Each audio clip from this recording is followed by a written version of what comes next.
Баршаңызға қайырлы күн. Сіздермен Айнұр. Менің каналыма қош келдіңіздер. Мен сіздерге бүгін бисквитті рулеттің керемет рецептісін ұсынғым келіп отыр. Бұл керемет рулет өте дәмді болып шығады. Сөз жоқ, дәмді болып шығады. Жасап көріңіздер. Өте нәзік әрі дәмді жасалынады. Менің видеомды соңына дейін қараңыздар.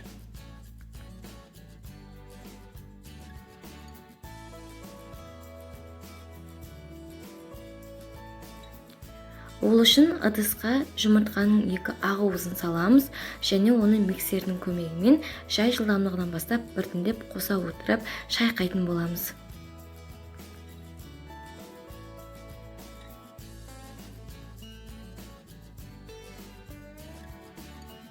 Міне менде осындай қою болып шықты. Енді біз жұмыртқаның сары уысын бөлек ыдысқа салып миксермен тағы да араластырамыз.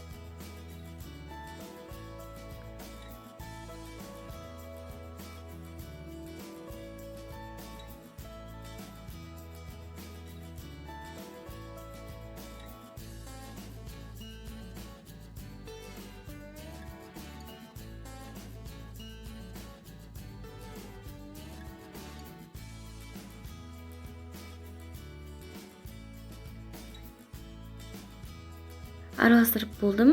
Енді біз ақ уызға, жаңағы шайқаған ақ уызға қант қосып тағы да миксерлейміз. Біз қантты 2 немесе 3 бөлікке бөліп қосамыз.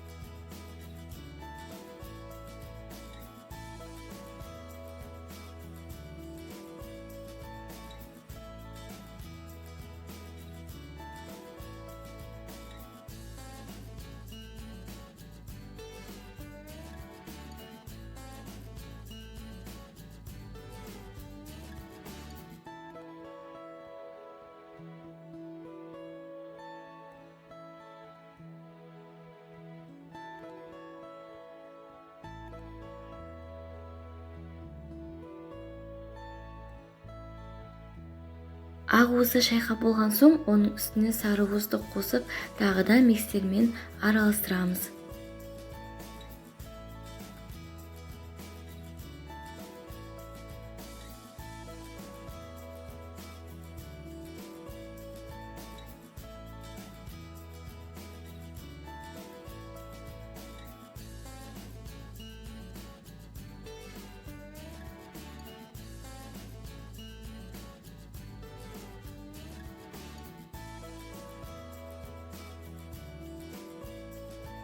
Міне менде осындай жұмыртқалы масса шықты. Енді миксердің көмегі қажет емес. Енді оның үстіне күнбағыс майын қосып жақсылап араластырамыз. Күнбағыс майын силиконды күрекшенің көмегімен араластырамыз.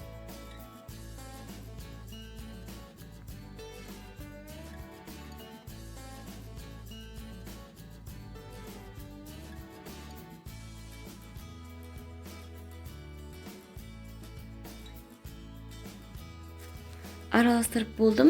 Енді біз қопсытқышты ұнға қосып електен өткіземіз. Егер електен өткізбесеңіздер, онда біздің рулетіміз дұрыс шықпай қалады. Әрі дұрыс көтерілмей қалады. Сондықтан оның барлығын бірден қосып жіберуге болмайды және оны 3 немесе 4 бөлікке бөліп қосуыңыз қажет.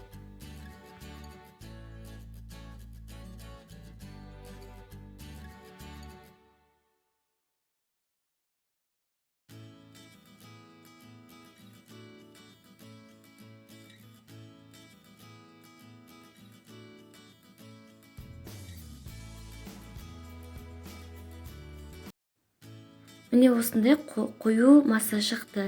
Біз алдын ала противенді дайындаймыз. Противенге осындай күнбағыс майын құйып, барлық жеріне толықтай жағып шығамыз. Ал егер де сіздерде пергамент қағазы болмаса, онда противенге күнбағыс майын жағып, жақсылап барлық жеріне толықтай жағып шықсаңыз, біздің рулетіміз жабыспайды.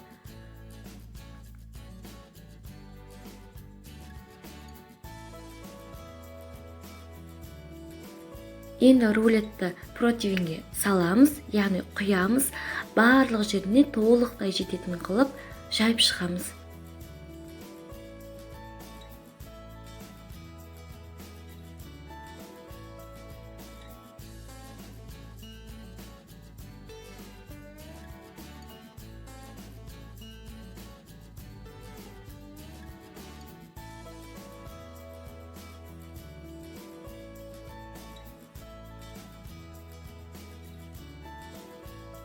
Рулеттің барлық жері бірдей болуы қажет. Ал егерде бір жері биік, бір жері аласа болса, онда біздің рулетіміз дұрыс болмай қалады.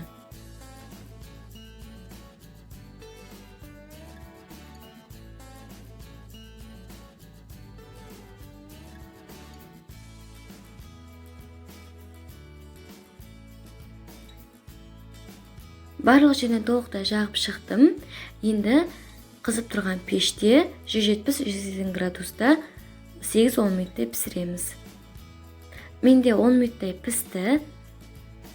Мен міне қалған осылай противенінде ыстық күйінде жан-жағын кесіп шықтым. Бұл кесінділер бізге сәндеуге керек болады, сондықтан оны алып қоямыз. Енді пергамент қағазынан босатамыз. Менде шамалы ыстық болып тұр. Дегенмен рулетті ыстық күйіне орасаңыздар керемет болып шығады. Біздің рулеттің формасы жақсы ұстайды. Ал егерде сізде суып қалатын болса, онда рулет дұрыс шықпай қалады. Енді тоңазытқышта 10-15 минуттай қойып қоямыз. Осы аралықта біз крем дайындаймыз. Ол үшін ыдысқа клейге құямыз. Оны миксердің көмегімен жақсылап шайқайтын боламыз. Біздің клейгейіміз салқын болуы қажет. Ал егер сіздерде жылы болса, онда біздің клейгейіміз шықпай қалады. Сондықтан салқын күйінде араластырамыз.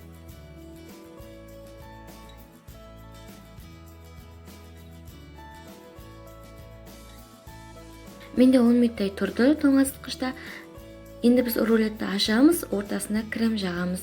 Менде рулеттің шеті кішкене сынып кетті, бірақ ол ештеңе етпейді. Кремді барлық жеріне жағып шығамыз.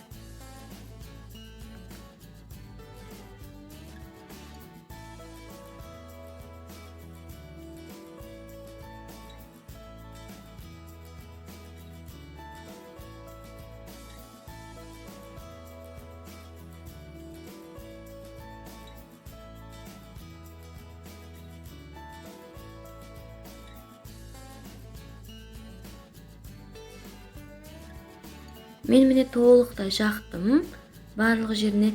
Енді рулет тәріздес ораймыз.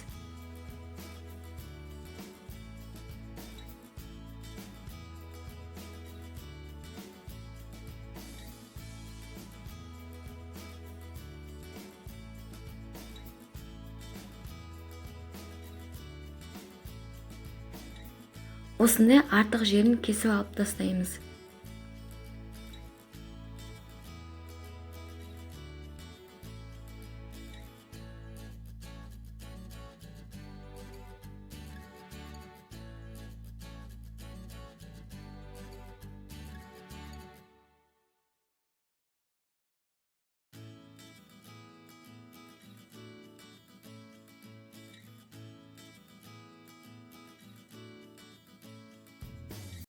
Енді мен рулеттің бетіне қалған кремді барлық жеріне жағып шығамын. Өз қалауыңызша бетіне жидектер немесе неше түрлі, мысалы жаңғақтар, орехтар қосуға болады, бәрі өз қалауыңызша.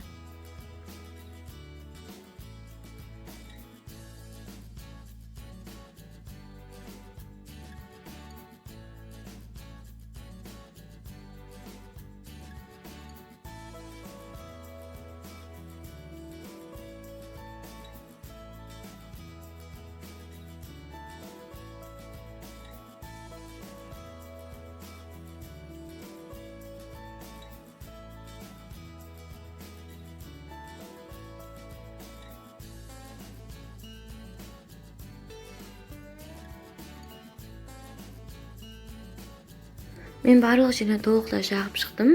Енді бетіне бастапқы кездегі бөлген осындай бөліктерді үккіштен өткізіп, үгітіп, мен міне бетіне сәндікке септім. Сіз өз қалауыңызша сәндеуге болады, ал мен бүгін осындай үгітінділерді бетіне қойып сәндейтін боламын. Енді рулетті тоңазытқышта 5-10 минуттай қойып қоямыз.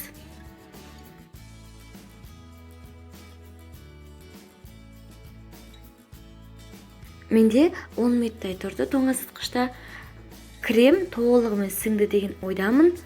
Менің ойымша керемет болып шыққан сияқты. Қазір ортасын бірге бөліп көретін боламыз.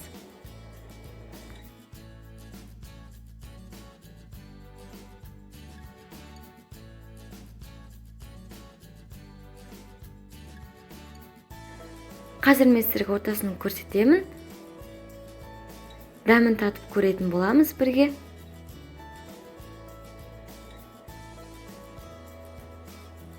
Өте керемет, шын айтқан кезде өте дәмді болып шықты. Барлықтарыңызға жасап көруге кеңес беремін. Менің каналыма тіркеліп, лайк басып, комментарий жазып қойыңыздар. Егер де менің қызықты видеоларым осы көп болсын десеңіз, менің арнама тіркелуді ұмытпаңыздар. Видеоны соңына дейін қарағандарыңызға көп рахмет.